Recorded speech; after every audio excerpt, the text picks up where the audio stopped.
আজকে আমার মতো আলু খরদের জন্য রিসিভ করবো। ঘরে মাত্র 2টা আলুই ছিল, তবুও শুলে দেখি যে অর্ধেকটা পচা। কমের সমস্যা না, পানিতে ভিজিয়ে নিছি যেন কালো হয়ে না যায়, ঠিক আছে? এবারে ছোট্ট ছিদ্রওয়ালা যে গেটার আছে এটা নিতে হবে, মানে এটা যেন একদম ভর্তা ভর্তা সাইজের কুচি হয় সেটা দেখতে হবে, ঠিক আছে? কারণ এটা তাড়াতাড়ি সিদ্ধ হইতে হবে। আর যদি বড় বড় সাইজ দিয়ে করেন তো তাহলে এটা তাড়াতাড়ি সিদ্ধ হবে না। দেখেন আলুর মধ্যে আবার এই শালার পুত আলু আবার অর্ধেকটা পচা, কি আর করবো বলেন? মানে অবাকা যেদিকে যায় সাগর শুকায় যায়, এমন একটা প্রবাদ আছে না? আমার অবস্থা এরকম। সুন্দর করে এটাকে ধুয়ে নিয়েছি। এবারে দিয়ে দিচ্ছি গোলমরিচের গুঁড়া, আবারও দিয়ে দিচ্ছি গোলমরিচের গুঁড়া, দিয়ে দিচ্ছি মরিচের গুঁড়া, অল্প একটু হলুদের গুঁড়া, দিয়ে দিচ্ছি ভাজা জিরার গুঁড়া, আর দিয়ে দিব পরিমাণ মতো লবণ। লবণটা দিয়ে খুব সুন্দর করে মিক্স করে নিব। এক সুন্দর করে মাখিয়ে মাখিয়ে নিতে হবে।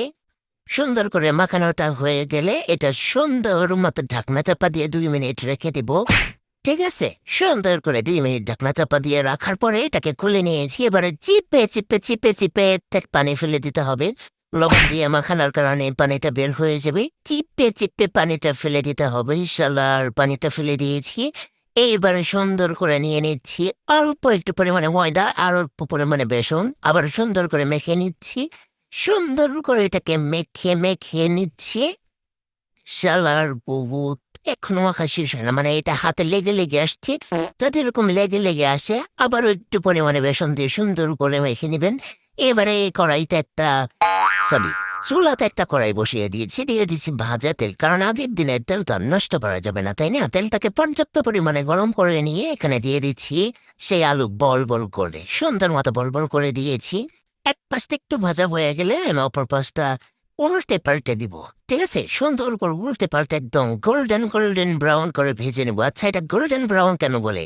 হ্যাঁ, এটা তো কুচকুচা লালচে লালচে কুচকুচা কালার হয়, এটা গোল্ডেন ব্রাউন হয় কিভাবে বুঝি না ব্যাপারটা। সুন্দর করে সবগুলো মিষ্টিকে উঠে নিচ্ছি, মানে পটেটো মিষ্টি আর কি। সুন্দর করে উঠে নিচ্ছি, ঝাঁকায় ঝাঁকায় তেলগুলো ফেলে দিতে হবে। সুন্দর করে পরিবেশন করে নিচ্ছি। সেই বড় উফ, শালার সেই বড়, মানে সসের সাথে সেই মজা।